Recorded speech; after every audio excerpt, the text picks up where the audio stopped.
ស្ដីប្រិយមិត្តអ្នកស្ដាប់ទាំងអស់គ្នាសូមស្វាគមន៍មកកាន់ The Secret Room បន្ទប់សម្ងាត់ទីកន្លែងមួយនេះបង្កើតឡើងមិនមែនសម្រាប់តែជាការកម្សាន្តប៉ុណ្ណោះទេប៉ុន្តែវាជាជម្រកដ៏សុវត្ថិភាពបំផុតសម្រាប់បងប្អូនអ្នកស្ដាប់ទាំងអស់គ្នាដែលមានរឿងរ៉ាវលាក់ទុកក្នុងចិត្តការជឿចាប់ហើយមិនអាចថ្លែងប្រាប់មនុស្សនៅជុំវិញខ្លួនបានឬមានរឿងសម្ងាត់មួយចំនួនដែលចង់រំសាយវាចេញមកខាងក្រៅដោយមិនបាច់បង្ហាញអត្តសញ្ញាណពិតប្រាកដនៅក្នុងបន្ទប់ងើតមួយនេះពួកយើងមិនរើសអើងមិនមានការវិនិច្ឆ័យខុសឬត្រូវគឺមានតែស្ដាប់និងការយល់ចិត្តគ្នាទៅវិញទៅមកប៉ុណ្ណោះរាត្រីនេះពួកយើងបានឈានចូលទៅដល់សម្បត្តិទី6ហើយដែលផ្ញើមកកាន់ admin ដោយម្ចាស់សម្បត្តិបានសូមលាក់ឈ្មោះគាត់ជាមនុស្សប្រុសម្នាក់ដែលលះបង់គ្រប់យ៉ាងក្នុងជីវិតប៉ុន្តែអ្វីដែលគាត់ទទួលបានមកវិញគឺជាវាសម្ដីដ៏ឈឺចាប់បំផុតម្ចាស់សម្បត្តិបានដាក់ចំណងជើងថាសម្ដីរបស់នាងមួយម៉ាត់ពិឃាតជីវិតរបស់ខ្ញុំទាំងរស់ដើម្បីកុំឲ្យរងចាំយូរសូមបើកបេះដូងស្ដាប់រឿងរ៉ាវពិតរបស់ប្រិយមិត្តយើងទាំងអស់គ្នា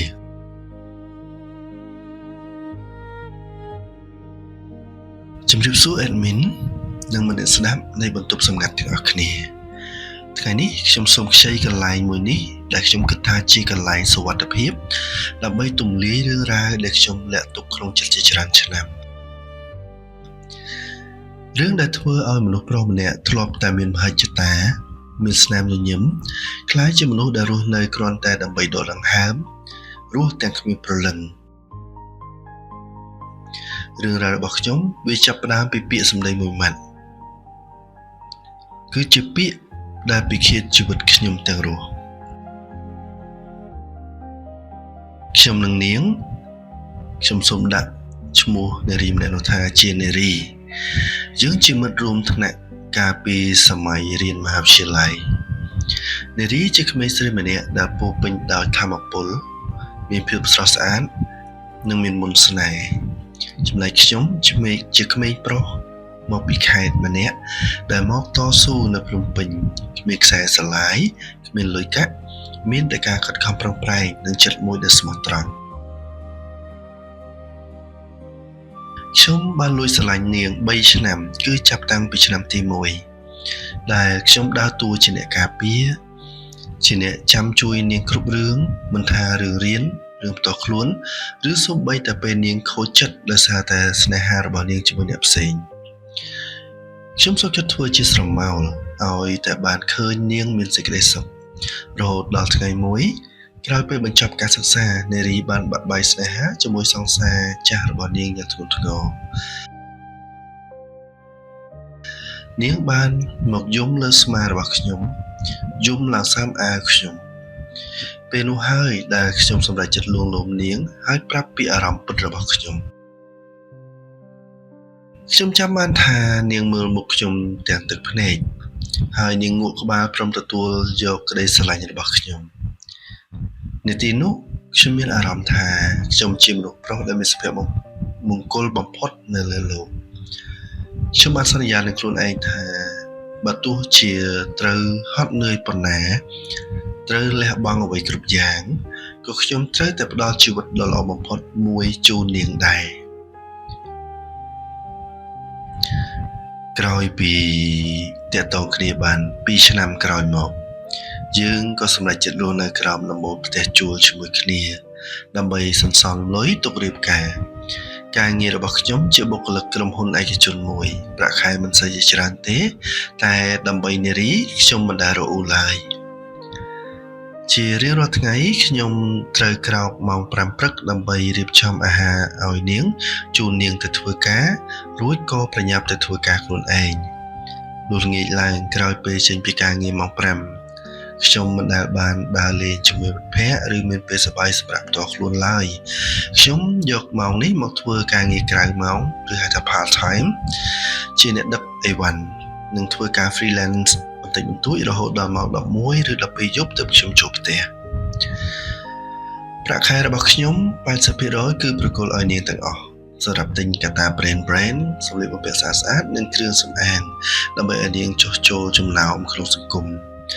ទូរស័ព្ទដៃដែលខ្ញុំប្រើគឺបែកអេក្រង់ឡើងខ្ទេច ខ្ញុំមិនដូរទេព្រោះចង់សន្សំលុយទិញទូរស័ព្ទ model ចុងក្រោយឲ្យនាងអាហារដែលខ្ញុំញ៉ាំនៅកន្លែងធ្វើការជារឿយៗមានតែមីកញ្ចប់ឬបាយពងទាចៀនតែសម្រាប់នារីនាងចង់ញ៉ាំអីញ៉ាំទៅហាងលយខ្ញុំមិនដែលបដិសេធឡើយមិត្តភក្តិខ្ញុំធ្លាប់ប្រមានប្រាប់ខ្ញុំថាឯងស្រឡាញ់គេពេកហើយស្រឡាញ់គេខ្លាំងចឹងប្រយ័ត្នតែគេដឹងចិត្តហើយថ្ងៃណាមួយគេដើរចេញឯងនឹងអស់ពីខ្លួនណាពេលនោះខ្ញុំខឹងនឹងមិត្តភក្តិខ្ញុំខ្លាំងព្រោះខ្ញុំជឿជាក់លើស្នេហាខ្ញុំជឿថាការលះបង់របស់ខ្ញុំនឹងអាចទិញបេះដូងរបស់នាងបានជារៀងរហូតចូលដល់ឆ្នាំទី4នៃចំណងស្នេហានារីផ្លាស់ប្ដូរការងារទៅក្រុមហ៊ុនធំមួយចាប់តាំងពីពេលនោះមកអ្វីៗក៏ចាប់ផ្ដើមប្រែប្រួលនាងចាប់ផ្ដើមមកផ្ទះយប់ជ្រៅដោយយកលេសថាជប់លៀងជាមួយភ្ញៀវឬប្រជុំថែមម៉ោងនាងលែងសូវនិយាយរកខ្ញុំពេលខ្ញុំសួរនាំនាងតែងតែបង្ហាញទឹកមុខធុញទ្រាន់ហើយឆ្លើយខ្លីៗថាកុំសួរដេញដោលច្រើនពេកបានអត់ខ្ញុំហត់ហើយណាពេលយប់មួយខ្ញុំអង្គុយចាំនាងរហូតដល់ម៉ោង1រំលងអធ្រាត្រស្រាប់តែមានឡានសេរីទំនើបមួយគ្រឿងមកឈប់មកផ្ទះជួលរបស់យើងខ្ញុំឃើញនារីដើរចុះពីឡាននោះទាំងមានភាពស្រវឹងតិចៗហើយបុរសម្នាក់ដែលជាអ្នកបើកឡានមើលទៅដូចជាអ្នកមានទ្រព្យសម្បត្តិបានចុះមកបើកទ្វារហើយអង្អែលក្បាលនាងនិងថើបថ្ងាសរបស់នាងដ៏ស្និទ្ធស្នាលបេះដូងខ្ញុំធ្លាក់ដល់ចុងជើងរបស់ខ្ញុំញ័រអស់ដៃរបស់ខ្ញុំចាប់អ្វីលែងជាប់ពេលដែលនាងដើរចូលមកក្នុងផ្ទះខ្ញុំសួរនាងដោយសំឡេងទន់ភ្លន់បំផុតព្រោះមិនចង់មានជម្លោះនារីមិញជានរណាគេនឹងអ្វីដូចជាស្និទ្ធស្នាលម្ល៉េះនារីសម្លឹងមើលមកខ្ញុំដោយការភ្នែកត្រជាក់ស្រេបនាងក៏វែងកតាបទៅលើគ្រែរួចតបគាត់ជាប្រធានផ្នែកខ្ញុំគាត់គ្រាន់តែជូនខ្ញុំមកផ្ទះព្រោះឃើញខ្ញុំសុវត្ថិបងឯងកុំគិតឲ្យញ៉ៃញ៉ៃច្រើនពេកបានអត់បងឯងមិនមែនម៉ែខ្ញុំទេណាធុញណារួចនាងក៏ដើរចូលក្នុងបន្ទប់ទឹកបាត់ដោយទាញទ្វារបិទស្ទើរបាក់ទ្វារយប់នោះខ្ញុំអង្គុយយំម្នាក់ឯងក្នុងភាពងងឹតខ្ញុំចាប់ផ្ដើមមានអារម្មណ៍ថាមនុស្សស្រីដែលនៅចំពោះមុខខ្ញុំលែងជានារីម្នាក់ដែលទន់ភ្លន់កាលពីមុនទៀតហើយថ្ងៃដែលខ្ញុំខ្លាចបំផុតក៏បានមកដល់វាជាថ្ងៃខួបកំណើតរបស់នារីខ្ញុំបានចំណាយលុយសន្សំចុងក្រោយរបស់ខ្ញុំដើម្បីទិញចិញ្ចៀនមាសតូចមួយក្នុងបំណងចង់សុំនាងរៀបការព្រោះខ្ញុំគិតថាបើយើងរៀបការទៅអ្វីៗវាប្រកាសជាល្អប្រសើរឡើងវិញខ្ញុំបានរៀបចំតុអាហារតូចមួយនៅក្នុងផ្ទះជួលមានទៀនមានផ្កាកន្លាបដែលនាងចូលចិត្តខ្ញុំអង្គុយចាំនាងតាំងពីម៉ោង6ល្ងាចរហូតដល់ម៉ោង9យប់ដល់ម៉ោង11យប់នៅតែមិនទាន់ឃើញនាងមកខ្ញុំមិនហ៊ានខលទៅនាងទេពីព្រោះខ្ញុំចង់រងចាំ surprise នាងដែលពេលដែលនាងមកដល់បងប្អូនដឹងទេរហូតដល់ម៉ោង7ពីអធ្រាត្រទ្វារក៏របើកឡើងនារីដើរចូលមកតែលើកនេះមិនមែនដើរចូលមកធម្មតាទេគឺនាងចូលមកហើយប្រមូលសម្លៀកបំពាក់និងរបស់របរនាងដាក់ក្នុងវ៉ាលី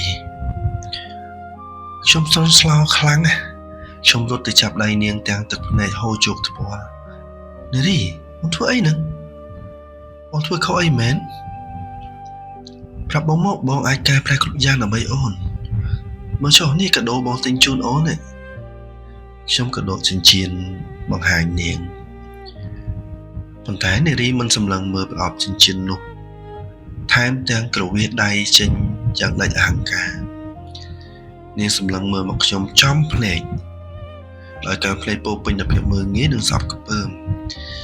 នាងបាននិយាយពាក្យមួយឃ្លាជាពាក្យសម្ដីមួយដែលលាន់ឮច្បាស់នៅក្នុងត្រចៀកខ្ញុំ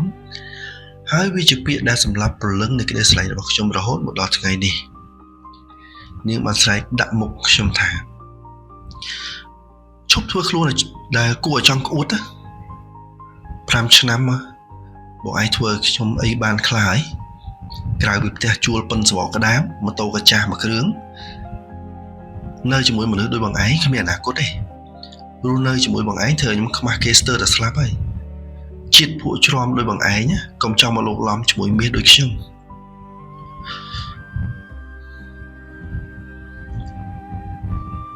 ខ្ញុំឈរត្រឹងខ្លួនប្រាណលែងមានកម្លាំងកំហែងសូម្បីតែដុតដង្ហើមក៏ថប់ដែរទឹកភ្នែកខ្ញុំដែលកំពុងហូរក៏ស្រាប់តែរីងស្ងួតហួតអស់ខ្ញុំមិនបានខាត់នាងទៀតទេខ្ញុំបានត្រឹមឈរមើលនាងអូសវ៉ាលីដើរចេញពីផ្ទះជួលទៅចេញទៅរកបុរសម្នាក់ទៀតដែលកំពុងតែឈរនៅជិតឡានទំនើប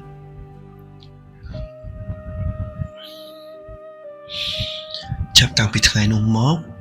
ពិភពលោករបស់ខ្ញុំបានប្រែជាផ្ទាំងខ្មៅងងឹតរាប់ឆ្នាំនៃការលះបង់រាប់ឆ្នាំនៃការមិនគិតពីខ្លួនឯង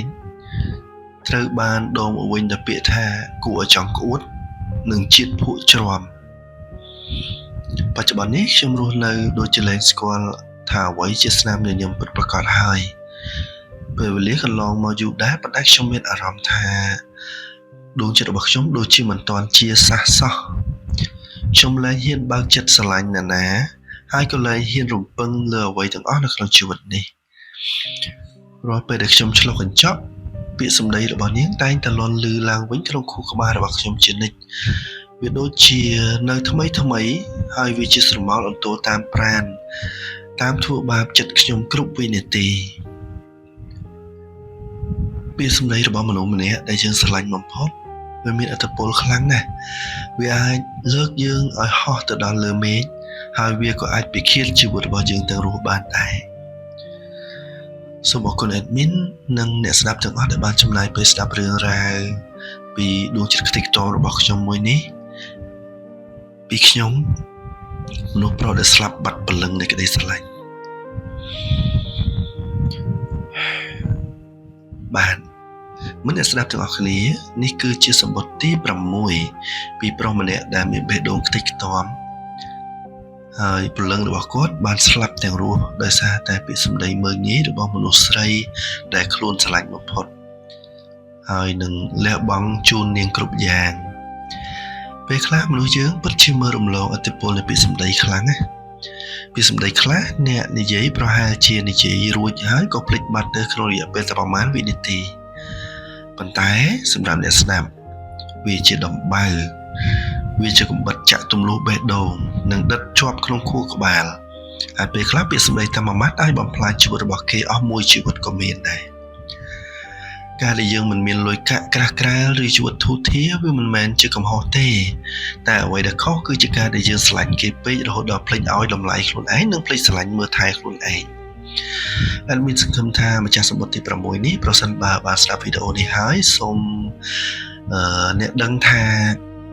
អ្នកបានធ្វើល្អបំផុតហើយសម្រាប់ស្នេហាមួយនេះពាក្យសម្ដីរបស់គេមិនមែនជាវាសនារបស់យើងទេអ្នកជាមនុស្សមានតម្លៃ